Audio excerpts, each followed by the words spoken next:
पकड़ा भी। तो ये कहेंगे कि हम आपसे जानने की कोशिश करेंगे आखिर क्या वजह है कि लाइन ऑफ कंट्रोल से ये चीजें आ जाती हैं। आज हम लोगों ने एक केस रजिस्टर किया है जिसमें 3 लोगों का अरेस्ट किया है। और उस केस में हमें ये पता चला कि जो तीनों लोग हैं वो अक्रॉस बॉर्डर आर्म्स, एम्यूनेशन और नारकोटिक्स की तस्करी करते हैं।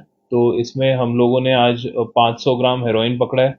लगभग 5 किलो से ऊपर हम लोगों ने एक्सप्लोजिव्स पकड़ा है। 3 पिस्टल और 76 राउंड पिस्टल्स के पकड़े। और ये जो सामान है ये सब क्रॉस बॉर्डर आया है, और इसमें एक पाकिस्तान का एक हैंडलर भी इन्वॉल्व है और तंजीमें भी इन्वॉल्व है। आखिर ये नार्को टेरर है क्या चीज जिससे हमारे नौजवान इसमें लोग हैं? नार्को टेरर इस तरह से है कि पहले आपने देखा होगा कि जो टेररिज्म है उसमें या तो सिर्फ इन्फिल्ट्रेशन होता था या फिर आर्म्स एम्यूनिशन की स्मगलिंग होती थी, लेकिन अब एक नया ट्रेंड हमने देखा है जम्मू एंड कश्मीर में, जहां पे नारकोटिक्स भी आर्म्स और एम्यूनिशन के साथ स्मगल किया जा रहा है। तो ये जो है ये हमारे लिए एक बड़ी ही सीरियस डेवलपमेंट है, क्योंकि नारकोटिक्स जैसे हम सब जानते हैं कि उससे जो हम लोगों के यूथ है उस पर बहुत खराब इम्पैक्ट पड़ता है।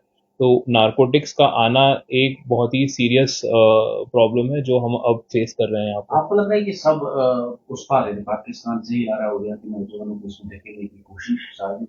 बिल्कुल। नार्को टेरर के दो मेन ऑब्जेक्टिव्स हैं। एक ऑब्जेक्टिव ये है कि जो टेररिस्ट और टेररिज्म का जो पैसा है वो पेमेंट करने की एक करेंसी बन गया है नारकोटिक्स। तो जैसे कि हमने 500 ग्राम जो आज हेरोइन पकड़ा है उसकी मार्केट में वैल्यू है, ब्लैक मार्केट में वैल्यू है करीब 2.5 करोड़ रुपए। तो ये एक तरह का इंसेंटिव है उन लोगों के लिए जिनको आर्म्स और एम्यूनिशन की स्मगलिंग में पाकिस्तान के और जो टेररिस्ट तंजीमों के लोगों को पुश करने का एक जरिया है कि वो नारकोटिक्स आपको देते हैं।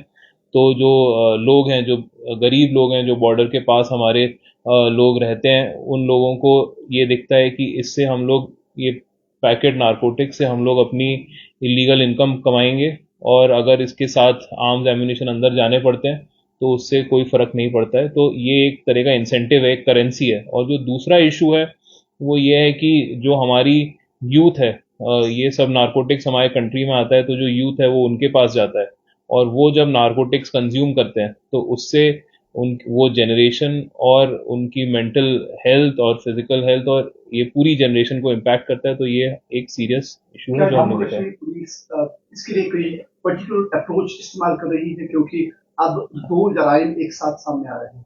इसके लिए क्या पर्टिकुलर स्ट्रैटेजी अपनाएगी अब जम्मू कश्मीर पुलिस? ये हम लोगों का इस साल का दूसरा नार्को टेरर मॉड्यूल का केस है। एक केस हम लोगों ने जनवरी में भी रजिस्टर किया था जिसमें भी भारी मात्रा में रिकवरी थी आर्म्स एम्यूनिशन और नारकोटिक्स की।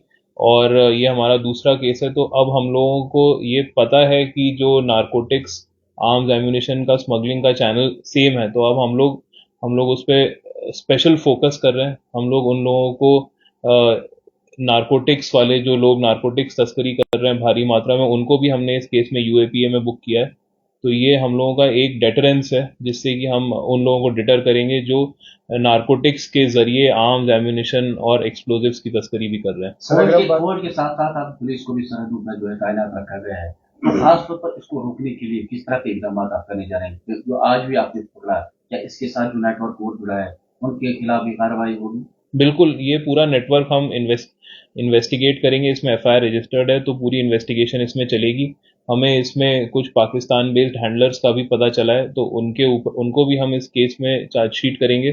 तो और भी इसमें हम लोगों को उम्मीद है कि जैसे जैसे हम लोग और इन्वेस्टिगेशन करेंगे वैसे और लोगों का नाम भी सामने आ सकता है। तो जितने भी लोगों का नाम सामने आता है उन सबको हम इसमें ही बुक करेंगे। कई जगहों पर आपने प्रॉपर्टीज भी जो अटैच की है, क्या जो इस तरह के सिस्टम में मुलविस हैं क्या उनके खिलाफ उनकी प्रॉपर्टी को भी अटैच करने का सिलसिला शुरू किया जाएगा जम्मू कश्मीर पुलिस की? बिल्कुल, हम लोगों ने करीब 13 एनडीपीएस केसेस में अभी तक प्रॉपर्टीज अटैच कर ली हैं। तो ये जो केस है इसमें भी कमर्शियल क्वांटिटी नारकोटिक्स है, और हर कमर्शियल क्वांटिटी नारकोटिक्स में जो जो लोग एक्यूज होते हैं उन सबकी प्रॉपर्टी अटैच होने का प्रोविजन है, तो वो हम जरूर अटैच करेंगे। साथ एक सवाल जरूरी है, इस जो नार्कोटिक्स है आपकी बात जो रेशो बढ़ चुका है, क्या ये ड्रग्स वाला भी रेशो थोड़ा गिरा हुआ है या उस ग्राफ में कोई चेंज आई है? आपके जब आप पूरी चीजों को एनालाइज करते हो तो कैसे देखते हो अभी के बाद, क्या ये अभी रुझान बढ़ा है या कम हुआ? तो हम लोग ये देख रहे हैं कि जब से हमें ये ट्रेंड के बारे में पता चला है नार्को टेरर, तो हम लोगों ने जो नारकोटिक स्मगलर्स हैं उनके अगेंस्ट कड़ी से कड़ी कार्रवाई करी है। तो आज की तारीख में मेजर जो नारकोटिक स्मगलर हैं कुपवाड़ा के, या मैं बात करूं खासकर करना के, तो उनके खिलाफ हमने किसी ना किसी तरह की कानूनी कार्रवाई रखी हुई है। उसमें से काफ़ी सारे लोग हैं जो प्रिवेंटिव डिटेंशन, एक उसमें प्रोविजन है पिट एनडीपीएस, उसमें हमने बंद किया है।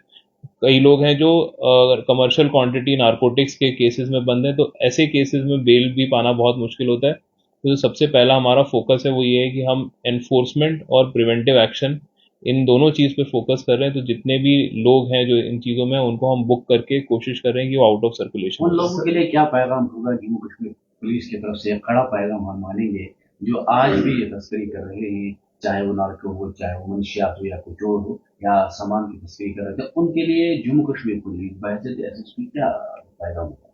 नहीं, पैगाम यही है कि हम लोग जो है जीरो टॉलरेंस है हमारे नारकोटिक्स के लिए, और जीरो टॉलरेंस है किसी भी तरह की स्मगलिंग के लिए। तो ये जो पुराने ट्रेडिशनल स्मगलिंग रूट्स हैं, इसमें बिल्कुल भी कोई ये नहीं मान के चल सकता है कि नारकोटिक्स का काम चल सकता है। तो हम लोगों ने इसके अगेंस्ट कड़ी से कड़ी कार्रवाई करेंगे, और किसी को भी हम लोग कम से कम क्वांटिटी या ज़्यादा से ज़्यादा क्वांटिटी, हम लोग यही कोशिश करेंगे कि सबको बराबर तरह से हम कानून के सामने खड़ा करेंगे और उनके अगेंस्ट लीगल एक्शन लेंगे। एक और बात है कि जो आज सामान वहाँ वगैरह एमुनिशन वगैरह पकड़ा है, क्या कुछ मालूम आता है कि क्या क्या उनके कब्जे से बरामद हुआ?